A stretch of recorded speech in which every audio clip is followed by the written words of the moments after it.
Thanks for tuning in to another show in the next Reel family of film podcasts. Want to skip those ads and get early access? Become a member at truestory.fm/join and discover all the other great perks that come with it. What do we ask of artificial intelligence? We don't usually say it out loud. We say it in the specifications we hand to developers, in the prompts we type into the box, in the apps we download to make ourselves more efficient at being the version of ourselves we already are. We ask AI to be smart, but smart for us. We ask it to be aware, but only of what we want it to know. We ask it to have preferences, but only the preferences we approve of. We have always been clearer about what we want from AI than about what we are willing to have AI become. 3 films, 5 decades.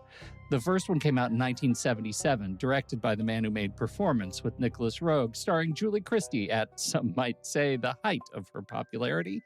The second came out in 2018, written by a former cam girl telling the story of a cam girl, distributed by Netflix and since completely buried. The third came out earlier this year, and the closing image is a robot waving at another robot through a car window. Agentic AI has truly arrived. The films are Demon Seed, Cam, and Companion, and they are about AI. They are about what we have been asking of it, and about what we built when our requests did not go the way we planned. Welcome to Sitting in the Dark. I'm Pete Wright. This week, what we ask of AI and what AI keeps becoming anyway.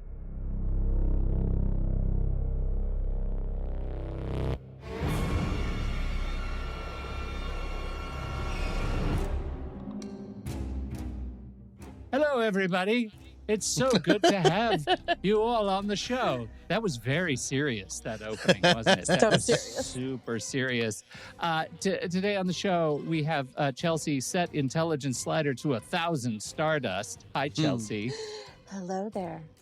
And Tommy Corkscrew Metz III. Chekhov's corkscrew, yeah. We don't have Keenan this week. Keenan, unfortunately, was taken over by robots and is awaiting his final evolution. We hope to hear from Keenan next month. Let's talk first about what y'all have seen of this set. Here's my guess. I guess Chelsea's seen all 3. You guessed correct. Tommy had come in. Okay, awesome. Tommy had come in with Companion. And Cam. I saw Cam And when it first showed up on Netflix. Yeah.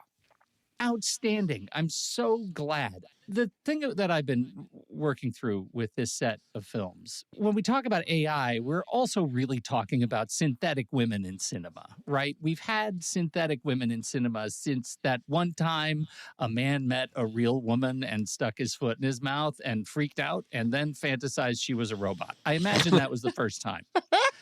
It is a tale as old as time.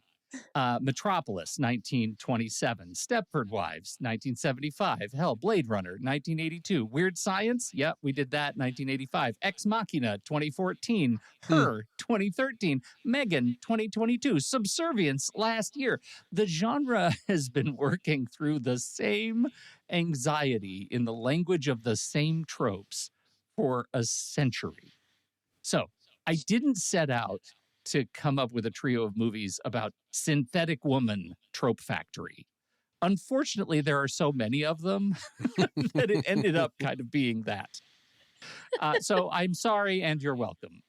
The question for today, I think, is what does our trio of films say about what we're asking of AI? What good does making our AI look and sound female do? And what makes these films frightening across the 50 years that they cover? So, my question to start, what is your foundational AI film? Not the best one, but maybe the one that taught you the type. And do I hear Lawnmower Man? Anybody? For me, probably it would be War Games. Oh, sure. Ooh. Of course. Yeah. Which I know isn't necessarily a horror movie, but it kind of is. And that's where I started really thinking about computers, about the tug of war between control and the inability control what we make once we set Yeah. it free. Love Yeah. that. Right. Mine's 2001. Oh, okay. Pete's This is favorite movie. the AI as the brutal administrator conceit. My Yeah. guy Hal. Yeah, that would be the Okay. first that comes to mind. Okay. And I'm child of the 80s, so also weird science to an extent. But Hal's probably the first one that I was really like freaked out by. Yeah. I don't think I had this as an answer, but then Tom said War Games, and I realized it's War Games. It's for me. I did It's it. of course it's War Games. Any idea that I had that was original has been supplanted by Tom's, as usual. All right, let us talk about Demon Seed. That's going to be 50 next year. Donald Cammell, Julie Christie at the peak of her international fame, adapted from Crazy. But it was adapted from a Dean Koontz novel, one of his very earliest. And I guess before we go too much further, this is the most uncomfortable film of tonight's trio. Cammell stages a forced pregnancy with graphic body horror and so many fractals. So if you are weirded out by fractals, this is not your movie. Let us begin with Axes to Grind. Thank God for my fractal kink.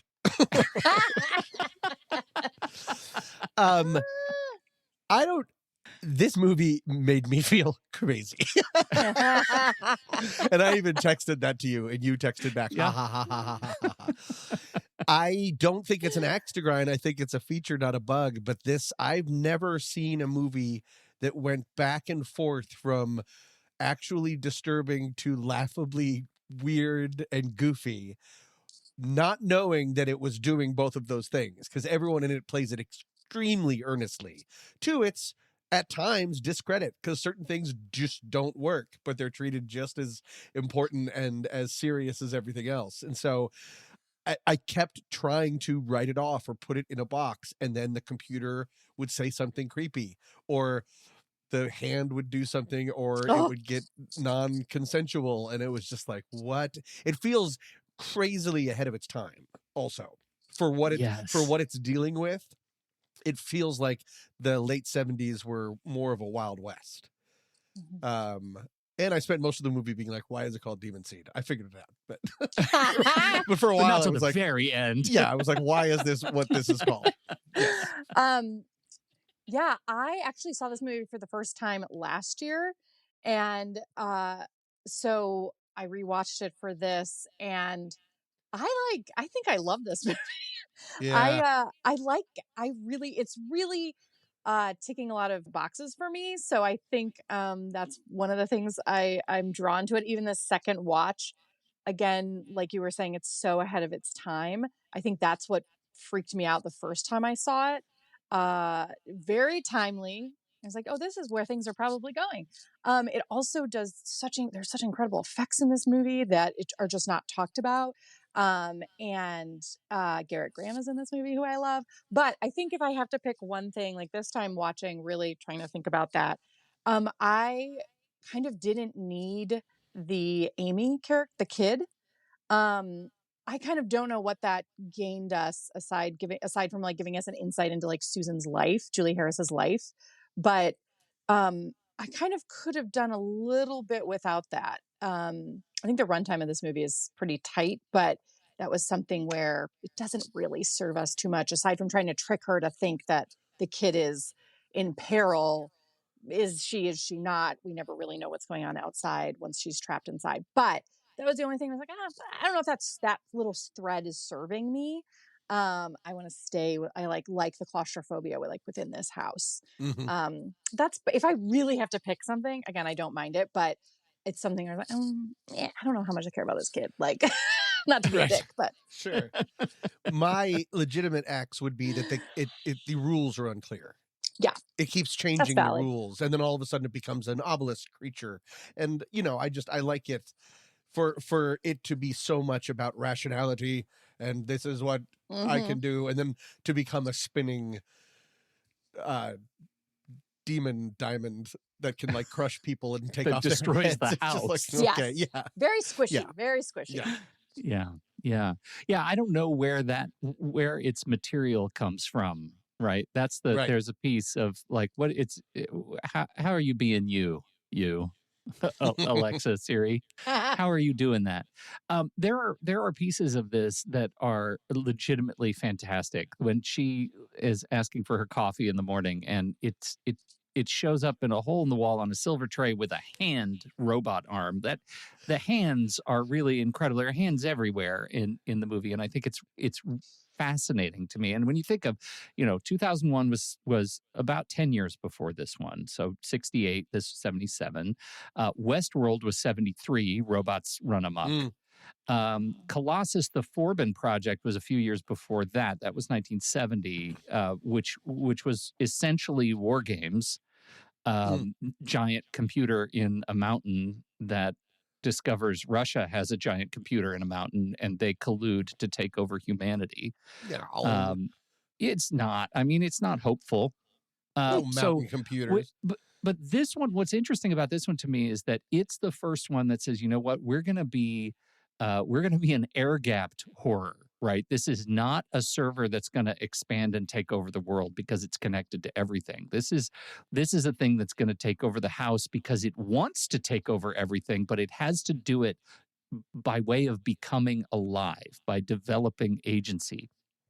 And for me, I think it's fascinating that this movie happens based on this book, but this was 4 years after Roe v. Wade. Like, contextually, this was a seriously culturally resonant conceit. The fact that this computer forced this gestation on this woman and kept her, completely captive. That cultural context, I think, matters to our watch of the film. Yeah. It's deeply uncomfortable today, but it was also deeply uncomfortable in 1977.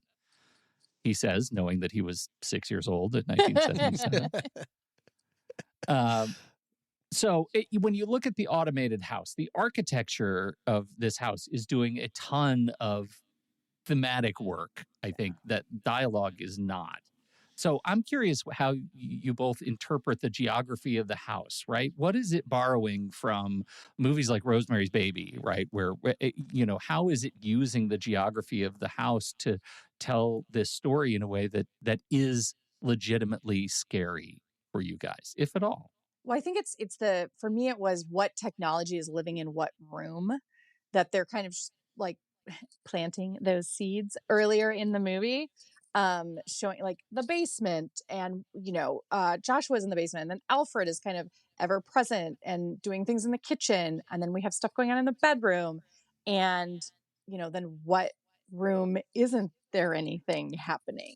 So I think they try to do a fairly good job of showing you, okay, here's like that kitchen is incredible.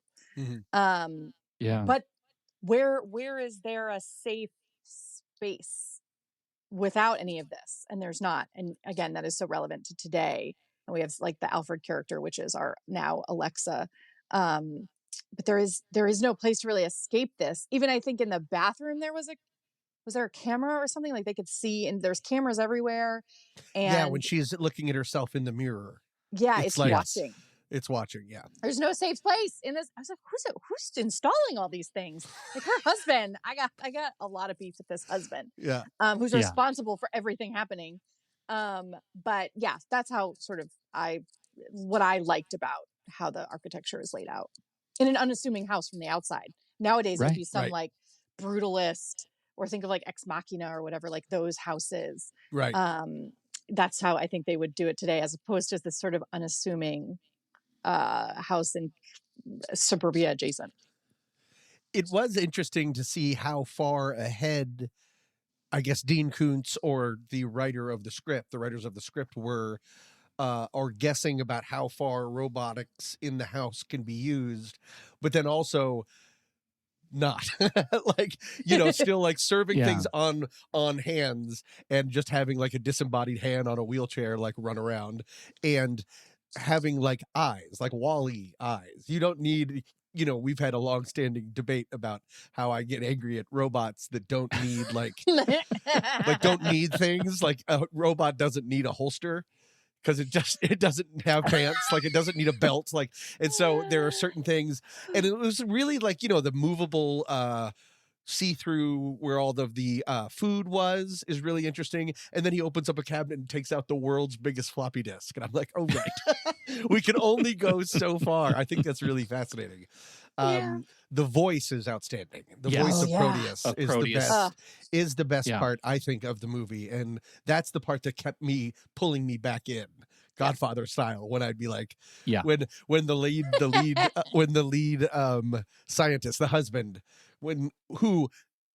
if I have another extra grind, I don't know why they had to re-record all of his audio and place it poorly.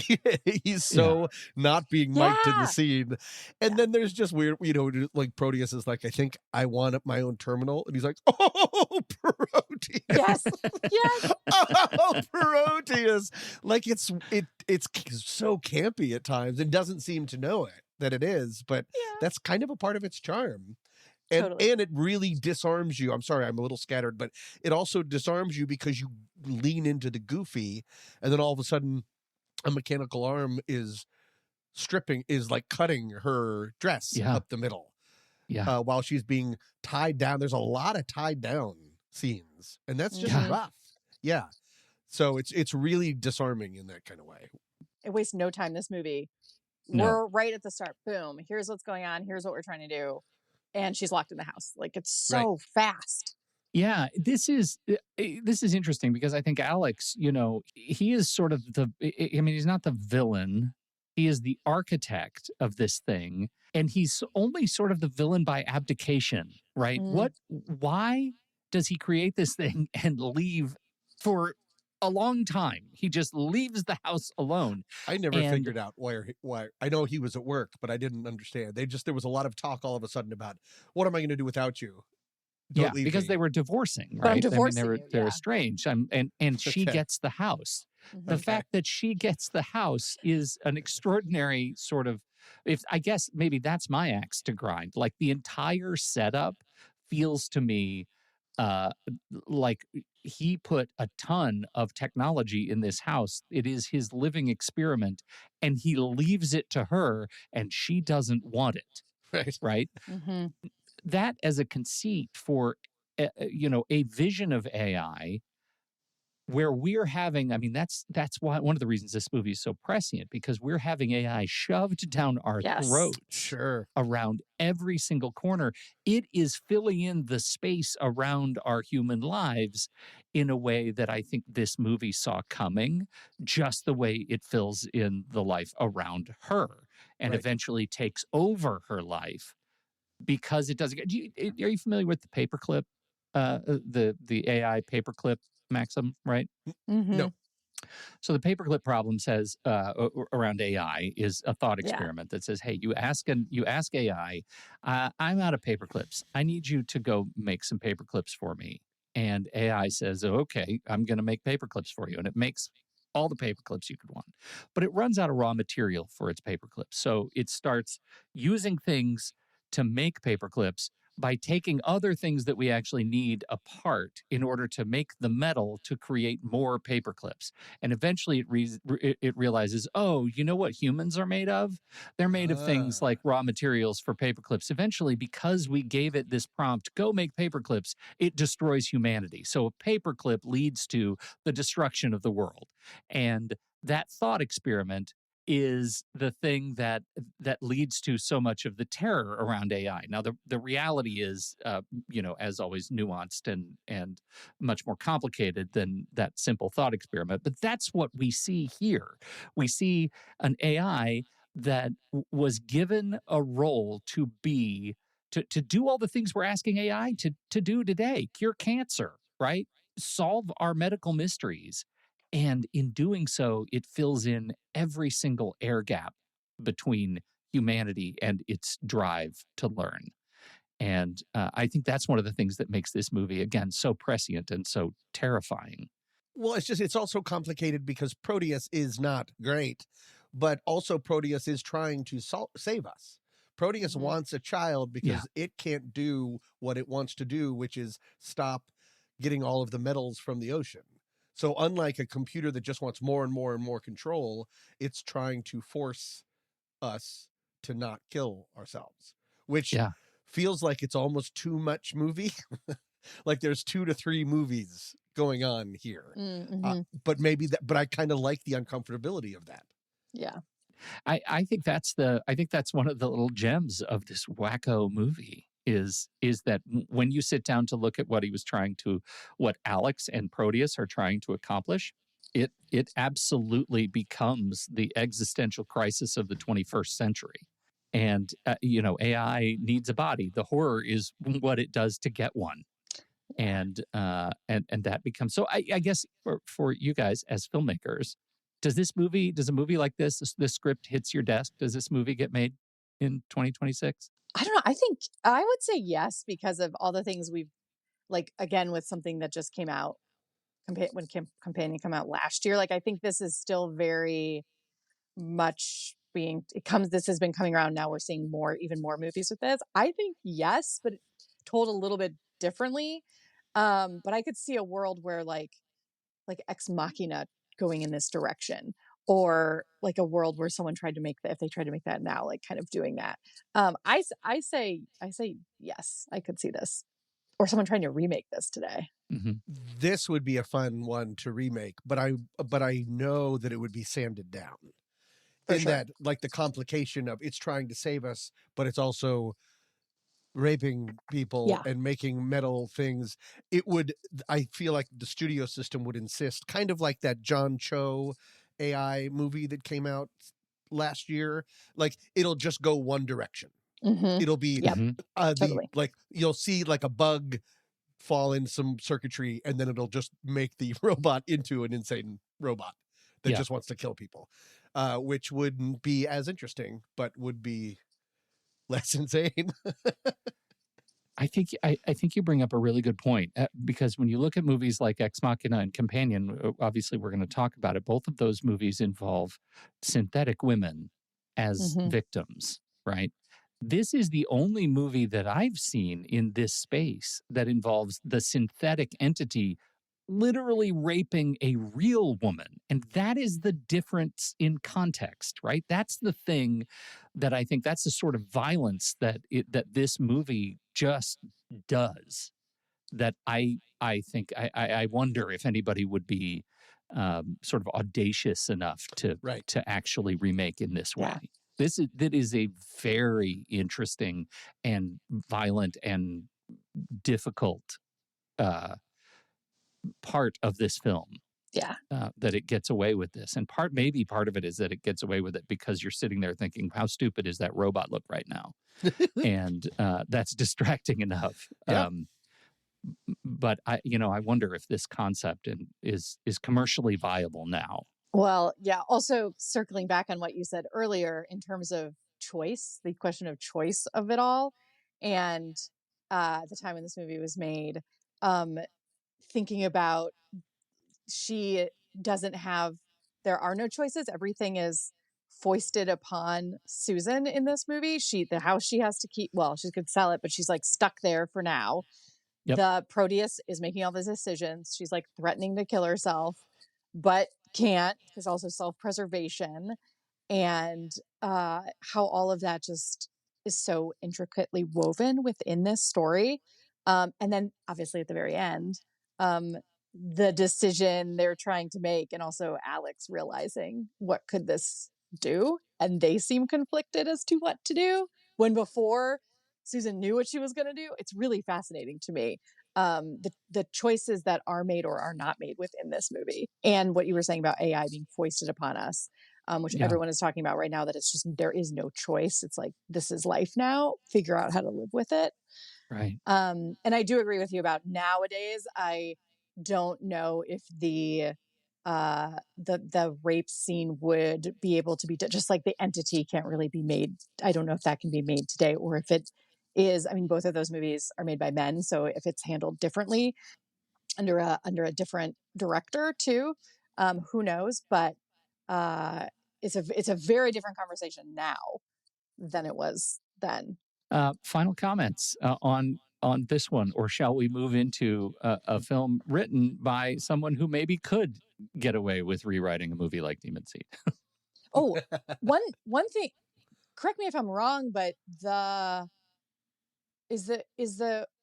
what is the gender of the child born? Does it have gender? I thought it was their daughter. Is it a daughter? Yeah, I that's what believe it's a thought too. daughter. Yeah, I was like, that's fascinating too. Yeah. And I believe it's their daughter. I believe it's the daughter that Yes. died of leukemia. Yeah. Like a replica, because Right.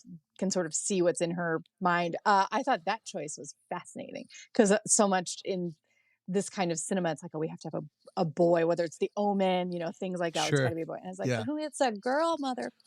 Like, synthetic woman, synthetic baby, like it's synthetic, all the way down. Mhm. But with Proteus's voice, which that was Yes. I'm alive. I was a like, little what? bit. You hear that and you think, okay, I'm in for a sequel. That's I want to so see good. where do you take this? I am totally down for a sequel. Let's talk about Cam. 2018, Cam was written by Issa Massey, a former Cam girl, and directed by Daniel Goldhaber. Both feature debuts. Premiered at Fantasia in summer 2018, picked up by Netflix in November of that year. And it has quietly kind of become a must-cite horror film of the decade, in spite of the fact that it's hard to find right now. It's not streaming anywhere legitimately. Netflix dropped it. And so we are living in bootleg territory. The premise of the film is a cam performer wakes up to discover her account has been taken over by an exact double of herself, performing things she would presumably not do, and yet climbing in the ranks that are the real person has been trying to climb for many, many years. The platform doesn't care.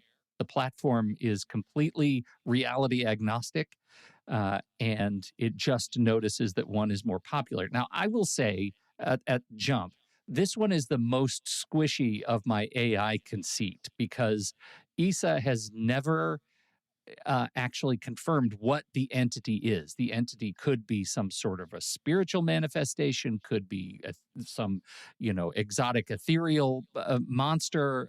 And for me, it is easy to interpret this as a representation of AI systems that no longer care about you, puny human. And so I jammed it in here. Also because I just want you guys to talk about it with me.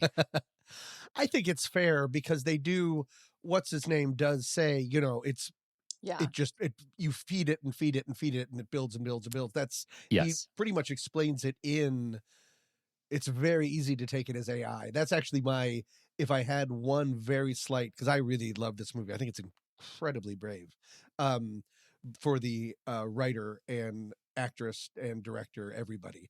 I just keep waiting for the camera to pan away demurely, and it refuses to, which is great. But this is, I kind of wish it was a little bit more unclear.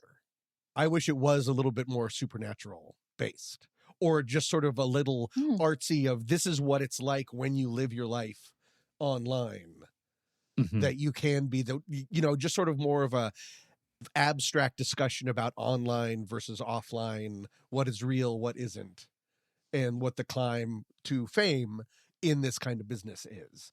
But I guess that's only if you take it as AI, if someone is in a room plugging away at all this stuff, which I think the movie is saying that it is. But that's just me. Okay. All right. So that's your axe. If anything, yeah. All right. Chelsea, axes. This is actually an interesting one, and you maybe need a disclosure because this came out of Blumhouse. Were you there? Oh, that's right. Did. So I wasn't there, but this came out the year I shot my movie with Blumhouse. Okay. And which also has to do with my first movie has to do with not AI necessarily, but has to do with cloning. So I don't remember when I first saw this. I think it was when it came out. I saw it right away because my friend plays Tinker. So my friend Patch Darrow plays Tinker in it. And so of course I see he's a real creep. He's Real so creep. good. He's such a nice guy. And he tends to play these creeps. And anyways, I try to seek out everything he's in. And Sure. so I was very excited to see him in this. And I had met with Madeline Brewer, the lead, about being in a movie of mine. And so I just think it's such a, I don't know, I can't remember. I must have liked it when I first watched it, but rewatching it now, this many years later, to piggyback on what Tommy said, this movie is, or maybe it was you, Pete, but it's so brave and it's so this is a fearless movie. And the performance, though, like Madeline's Lola Alice, I was watching, I was like, not everybody could do this. It's pretty, just like hats off to her for taking on this role and the complexities of this role. And then in terms of axes to grind, I have to think on it a little bit. Aside from, like, I don't know, to me, the logic wasn't as, I didn't find it to be as, to me, I don't think they knew this at the time, but obviously now I've thought, oh my God, this is a deep fake. This is the deep fake movie that now we encounter way more than obviously in 2018. We weren't encountering any of this. So that, to me, I thought, oh my God, this is like, and I have seen some of this stuff has been happening to people, like creating these like fake whatever. They're doing, of course, tons of like Law and Order episodes about this sort of stuff. Like they're really integrating that stuff now. And I remember that actor who got in trouble for doing all the Tom Cruise deep fakes. This was like 2 years ago, maybe. Miles Fisher got in trouble for that. And so that is what, again, when I first watched this, that wasn't a thing. And now I was like, wow, this is really upsetting. And the fact that it's sort of, to me, read as a virus, like it hacked into her bank account. It's taking all her money, sort of like a computer virus that is like spreading. And then, of course, connecting it to all these people, these other people, too, that were deceased and things like that. So I will now saying it out loud, that stuff. Oh, wait, this person's actually there. It's assuming someone that's dead, right? Like one of the accounts it creates. Princess, right. Thank you. Yep. And so it's like, okay, well, how would people not know that? Anyways, though, it's sort of those little teeny logic things, but it wasn't enough to pull me out of it. Like I was still here for the ride, and these great special effects, the world that it creates, her reality and her online persona, which we see so much of these days with, influencers and things like that. And you see them in the real world, like so fascinating. The person in persona, I found to be really fascinating. But if anything, those are the little things upon this rewatch that, as a savvy viewer, those little threads I wish were a little tighter, to really bring it together. But it wasn't enough for me to, be mad at it or anything. I just think this movie is amazing. I'm so glad you picked it. It's really fascinating, right? I think I love how you both talk about it as being a brave film. Part of what makes it brave is that it is, illuminating an entire sort of legit universe of and career that could have been hypersexualized and titillating, like striving to be something, just straight up sexy. There is nothing sexy about this universe, like nothing. And the Vibatron. No, just kidding. The Vibatron is horrific. Oh my God. It's so crazy. What attracted me to this movie is that I think Cam's central conceptual move is to recognize what Alice was asking the platform for and what the platform gave her instead, right? Alice was asking Free Girls Live, the I guess fake cam girl site, for revenue and for ranking and attention, like all the things that moving up into the top 10, top 50. It's the standard creator's request of a platform. Help me get attention. The platform's job, as Lola understood it, was to make her more effective at being Lola. What the platform did instead was learn what Lola was well enough to produce Lola without Alice. And that is fascinating to me if you take this movie as a conceit for AI, because that is another element of the horror of AI as a creator when it's just watching what you do and reproducing what you've done. The conceit of the film lands in this area where a lot of people are talking about, like, I'm still a filmmaker, I'm still a writer, I'm still a musician because I enjoy making the content, and the people who are my fans are going to listen to what I do and watch what I create and read what I write because, you know, they still like reading human words. And what the movie is saying is, do you know what? They'll watch anything. They will watch anything and they'll bring it flowers and they'll feel its commitment because they can be tricked. And that's terrifying. That is the nut of the thriller in this movie for me. Does that resonate with you guys? Yeah. Any harder than me? Yeah. No, it does. And this is the one out of all three where the human involved gets the most control back. Yeah. At the end, I mean, in a way that I didn't understand at first, when she's changed her cam personality, but she's going back on and she says, someone says, what if this happens again? And she says, then we'll just start all over. I was like, wait, nothing has changed. You're breaking the rule of screenwriting where she should be like, no more camming for me. I'm going off in the mountains. But then that's still losing control. What she's doing instead is saying, I still want to do this. Hopefully she has a better, maybe a more healthy way of thinking about it, of the importance of getting to the top 50, that she'll reestablish those ground rules that she had in the beginning for herself, that she was slowly shedding as she went on in order to try to get higher and higher. But this does end up with her back in control. And that doesn't happen in Demon Seed, and that certainly doesn't happen in Companion.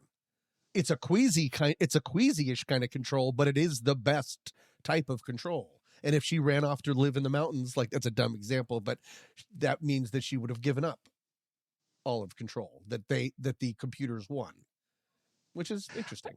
It's an interesting way to put it. There is another way to kind of look at what control is in the relationship between her and the platform, which is the platform wins either way. Right? She is grist for the mill, and the platform doesn't break any sort of law or agreement with her. The platform's terms of use are the agent of horror. They're sort of the modern AI book of the vampire, right? You agreed to these terms. And maybe her control is, I'm going to turn on two-factor and I'm going to have a complex password. But she's still in the machine. She is a willing participant in the machine. And her image and her persona and her labor, that the sort of bill has come due in the form of her continued existence as a person who used to have a name on a stream and now has to keep making it up and being someone new. And I wonder what the statement is of the film around real agency and control when she just, the movie is a snake eating itself. Yes. And I sort of interpreted that ending also as it's an addiction. She is addicted to this. She cannot stop. And all the of course, trying to get all the likes, the tokens, the tips, the dopamine hits you get from that. I mean, the commentary on the social media of people who are constantly on their phones, the validation they're getting, it's just an addiction. Like, social media has become an addiction, and people on it all the time and wanting the likes and just all that feeding them. And I thought, oh, she can now manage her addiction. Is sort of, and has learned from it, and it's like, okay, I'm gonna go back into it. Mom's gonna also knows and is clued in on it and is gonna help with it. And so that's sort of how I interpreted that. And she's going back in. Also, she's really good at it and recognizes that. And is recognized by her mother for that. Yes, for that. Yeah. One of the things I loved about this movie is, as opposed to playing it safe, it could just be a story about a what is normal, but a traditional cam girl. It's also different. But the fact that her thing is these death scenes, Right. y'all, Oh, I was like, oh my God, we're making it look like a snuff film.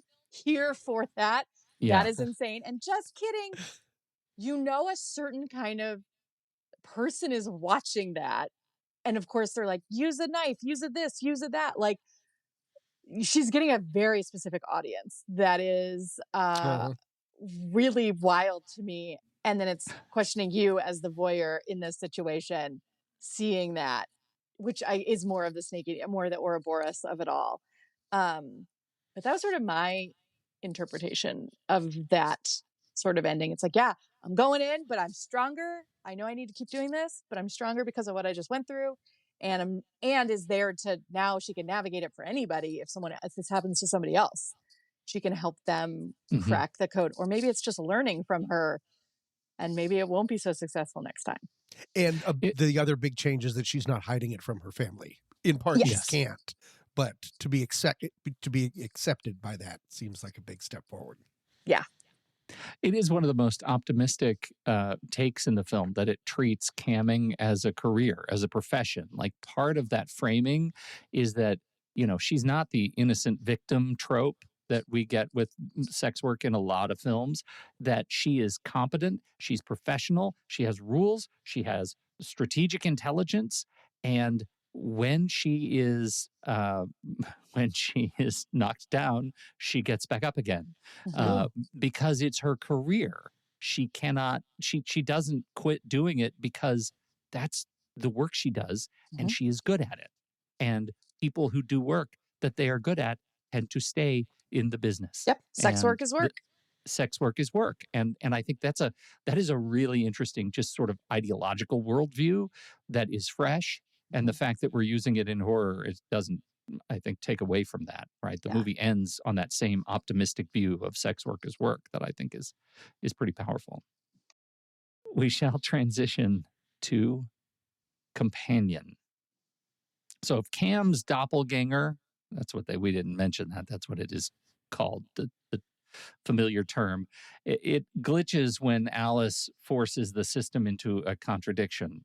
We meet Iris in Companion, and Iris doesn't glitch. She just slides that little slider to 100% and immediately understands that contradiction is her existence. And this is a movie where our AI is finally impatient with the system itself. Companion came out in January 2025. Drew Hancock's first feature, produced by Zach Kreger. Oh my God. Big fans. Boulder Lake. And the team behind Barbarian. We've talked about Barbarian on the show before. Warner Brothers they went ahead and put the twist in the trailers. They decided that genre clarification beats the third act surprise. And for my money, they were right. I think Sophie Thatcher as Iris, Jack Quaid as Josh, casting some of the sharpest work against type that we have going in this movie. Premise is deeply uncluttered. Iris is a girlfriend rented from a company called Empathics, and everything that happens for the rest of the film is what happens when the girlfriend's intelligence gets boosted from 40% to 100%. Pretty much. Axes to grind. That they put the first twist in the trailer.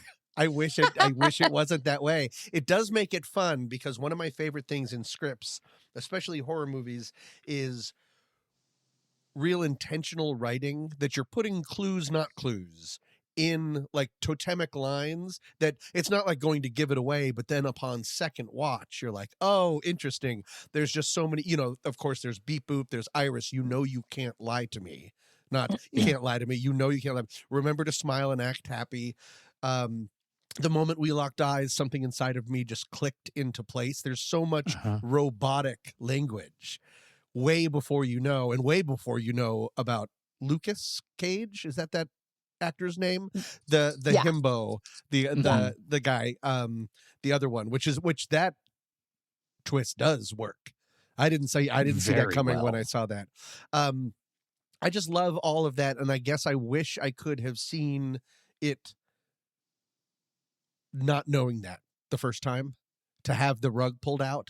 But either way, I mean, I get it. I understand that you need to give something to hook on for people, because otherwise it would just look like a straight up misogyny movie about a woman just being Yes. tortured by a guy, and what's the fun in that? I do like, yeah, it's just throughout. The one other one is when Lucas Cage is asked, what does love feel like? It feels like pain, like the inside of my body is on fire, and it's angry and violent and bright. These are human emotions reduced to like machinery words.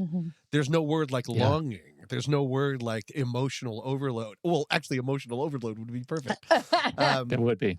Yeah. But I love all of that stuff so much. And that Lucas Cage, when they have the big dance party to the Book of Love soundtrack, did you see that Lucas Cage does the robot for a quick second? Yes. It's perfect. Great. So funny. It is perfect. Yes. Yeah. All right. Axis, Chelsea?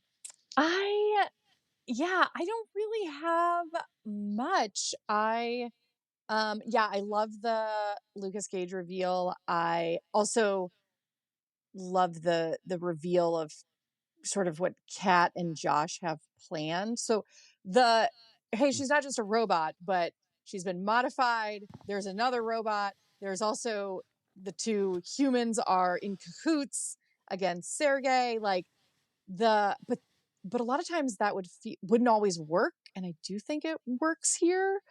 But I was trying to think about that when I rewatched it. It's just such tight storytelling.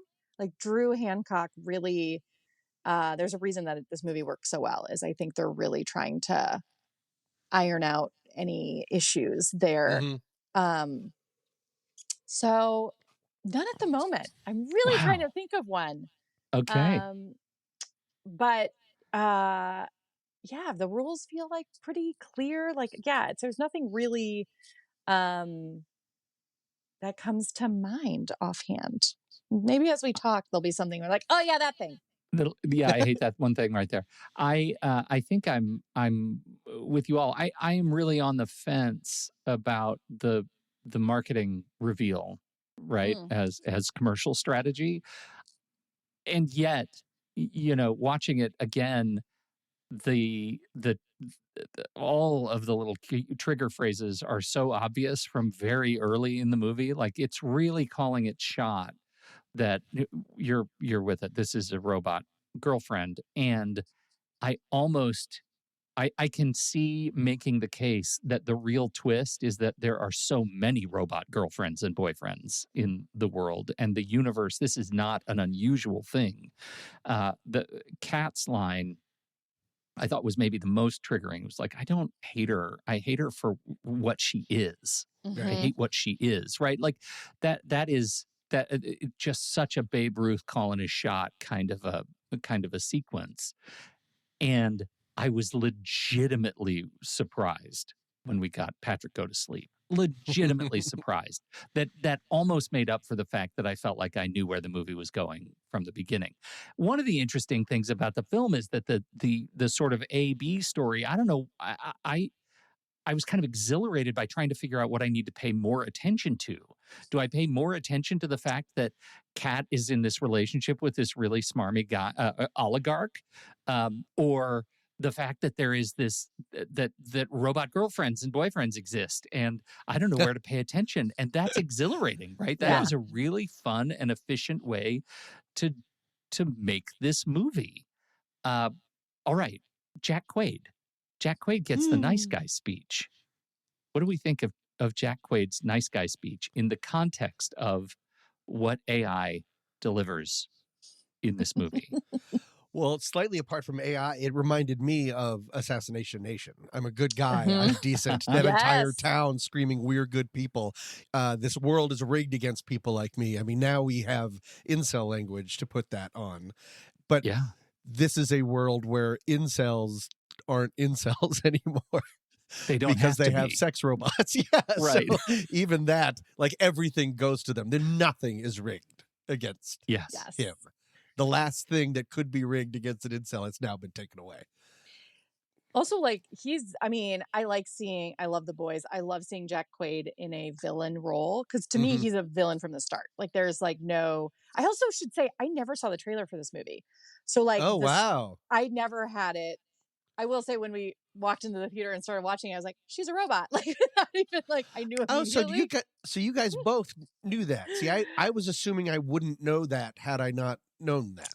I don't know what it was, but there Because was it's a long time Yeah, before Iris goes to sleep. Like, you don't usually write something like that.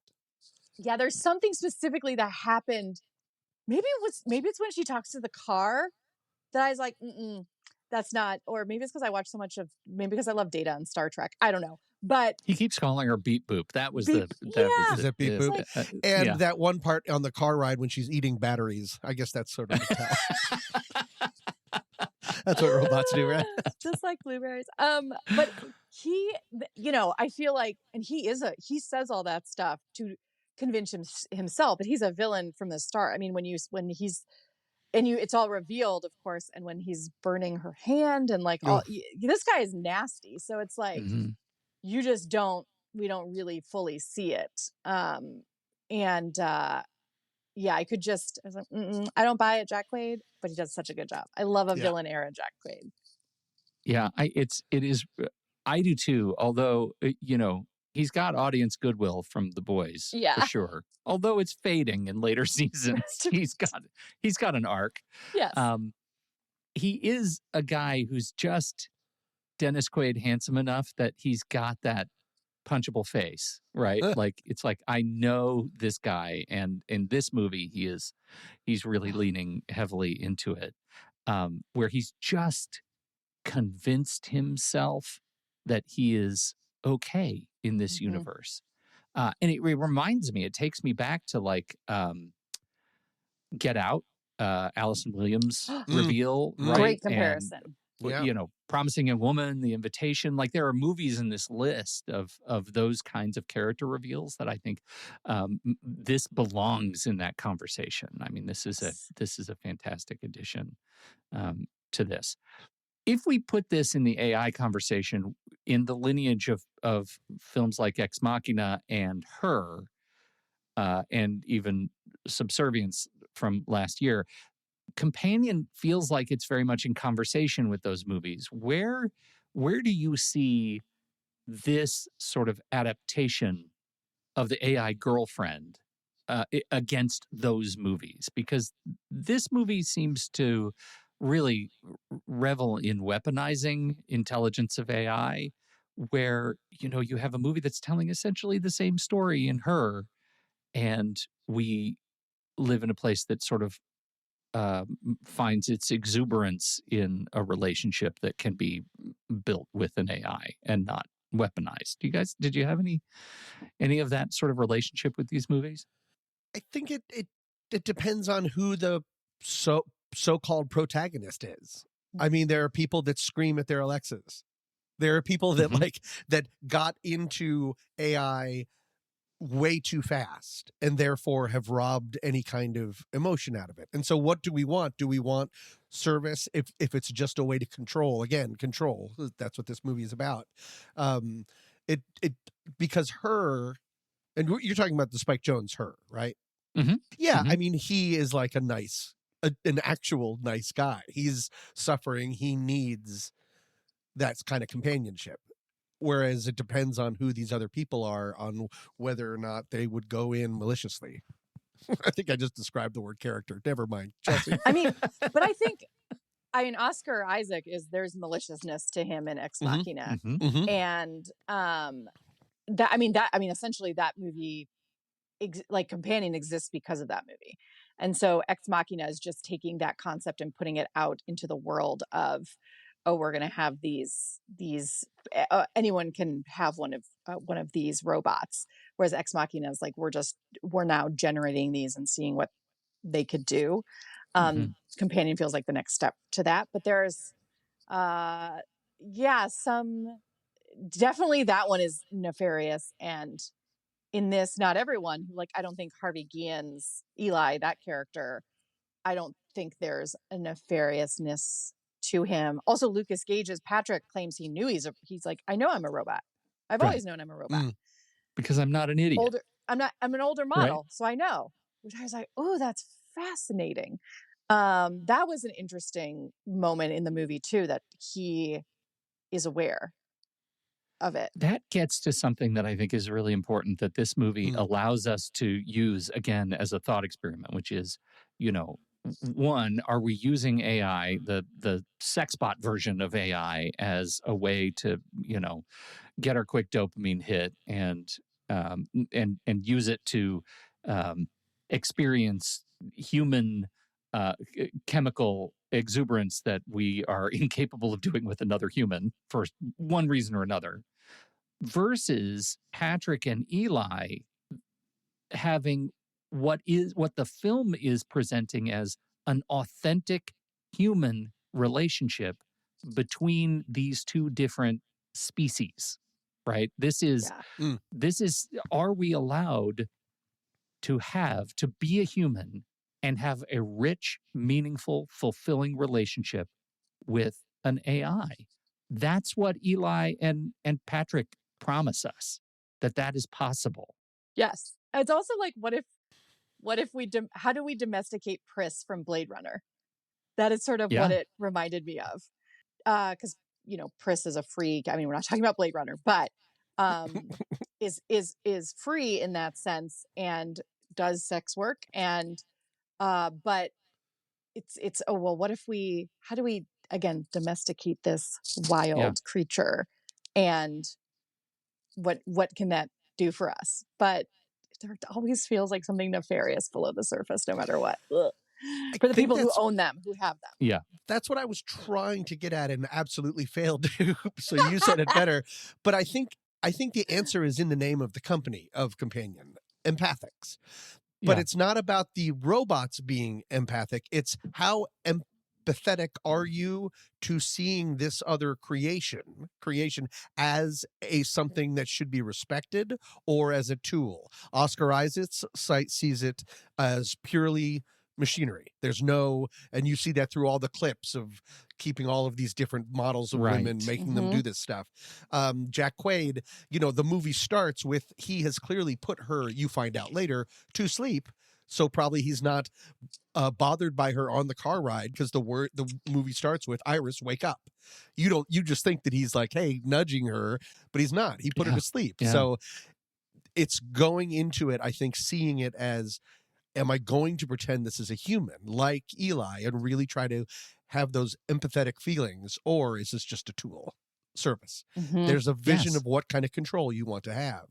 And I think that's what makes the difference, probably. For these different characters. I found myself, I think the movie as a thriller with horror tendencies, I found the movie really actually quite sweet in that regard, that it's pushing on this assumption right now in 2025, as the movie was released, where we were starting to really push back against what this AI encroaching on everything. And I think it was doing it in a way that I thought was thoughtful and important to share this perspective that there's a partnership coming. And we don't have to be just terrified if we're allowed to let these AI tools make us feel ways that are gratifying. And I loved that relationship between Eli and Patrick. Yeah. Sorry about how they used Patrick. That was rough. I have friends who are raising their young children to thank Alexa. Yeah. Because they don't want to lose that back and forth, even though it's not a real person. If you normalize that type of barking orders at someone, you might accidentally grow up and bark orders at a person. And you dehumanize yourself. Yeah. So did we come up with any axes over the course of the conversation, or is it still, we still think it's as strong as it was when we started? Now this does the opposite of that. I still think this is not an axe at all. This is kind of the opposite of that. I was thinking that by also making Patrick an AI. It's okay. So the only women in this movie are Iris and Kat. And I really like the choice to make Kat isn't super likable. Like they start her out with Iris saying, "Oh, she doesn't like me," and Kat just speaks her mind. And I think if you wouldn't have revealed Iris as a robot, or excuse me, Iris Patrick as a robot, then it's sort of the commentary it's making about, oh, I have this robot woman. I put her to sleep when I don't want to hear her. I don't want her to talk. I don't want, it's sort of this commentary. Oh, like, otherwise it feels like you're making this statement about, oh, women are nags, women are this, women are that. But if it's, oh, good, we don't have to deal with that side of it whatsoever. If again, this is if a misogynistic filmmaker was making this, with obviously Drew Hancock is not, but having the Patrick side of it is so helpful. Also, Kat, I love that she, like, Jack Quaid's character wants to get close to her. Josh, is it Josh? Yeah. And she's like, get away from me. Like, I love that so much, because he's obviously like, into her and into Kat. And he's like, get away from me, which I love that so much. Those choices of like how the human female character is treated, and also when Iris starts to take agency too. I love that so much. So, and adding Patrick as that just adds this whole other level of, oh, they're not just women that are robots, men are too. Right. And I thought that was a very wise choice within the filmmaking. So smart. No axes, I'm sorry. Yeah, Kat is the smartest human person in the movie, to the point that she even controls, or some could say programs, the other human. How does she get Jack Quaid on her side? By making up this oligarch thing. And then she's like, no, he's not a drug dealer or whatever she said. He's just a guy with a Russian accent. You filled in the rest. I have programmed He's in, like, you dry cleaning. Dry cleaning. I gave you what you need to make your circuitry forget your empathy towards this stranger, this guy. Love it. Which is fun. Yeah. Love it. I think it's, in talking about how this interpretation in film, I don't want to forget Westworld, the HBO adaptation, does repair a lot of the tropes of the synthetic woman trope by balancing them out in synthetic human territory. And so that should definitely be on a watch list. If you haven't watched through Westworld, it's fantastic. Hard to watch now. Yeah. HBO hard to watch it now. Yeah. Yep. That's a good point. Kind of like Cam. Well, I, as we look at the three films, I mean, I guess the overarching, hey, AI is scary, becomes less scary with Companion for some reason, right? Companion seems to be pushing against the last 50 years in a way that says, we can maybe have a relationship. I am left with more hope than when we started. Who knew? That would be something that I think is compelling. We ask so much of AI. We ask it to be present, but compliant. We ask it to mirror us back to ourselves, but only the version that we like the most. Right? We want it to want what we want, and we want it to do it on a timetable that is, when we want it.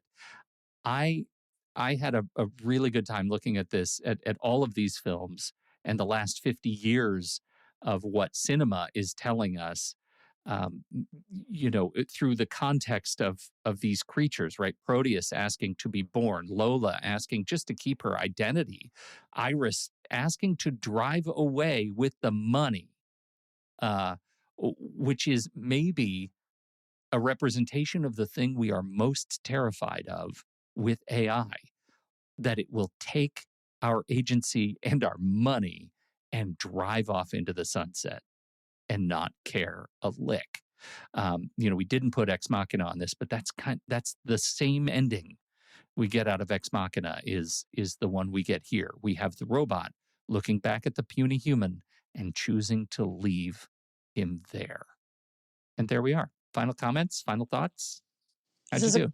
Great pairing. This is a great pairing. trip. This was triptych. a lot of fun. Yeah. so I've glad. decided I'm going to watch Demon Seed every night before I go to bed. I think that's important. If Your you're going to comfort normalize film. to the new reality, Yeah. then I think you have to actually do Yes. that. Yeah. All right. Okay. Normally we would hand off to what is coming next. We're not going to do that this time. It's going to be a surprise, but we'll post it. We'll post it somewhere in the Sitting in the Dark socials as soon as we know what that is going to be. But for now, we will be in suspense. Thank you, everyone, for hanging out, for joining us this fine month for this trio of terrifying AI. We sure appreciate your time and your attention. On behalf of Chelsea Stardust and Tommy Corkscrew Metz III, that's going to stick. Great. Yeah, Corkscrew. That's definitely going to stick. I'm Pete Wright, and we'll see you next time right here sitting in the dark.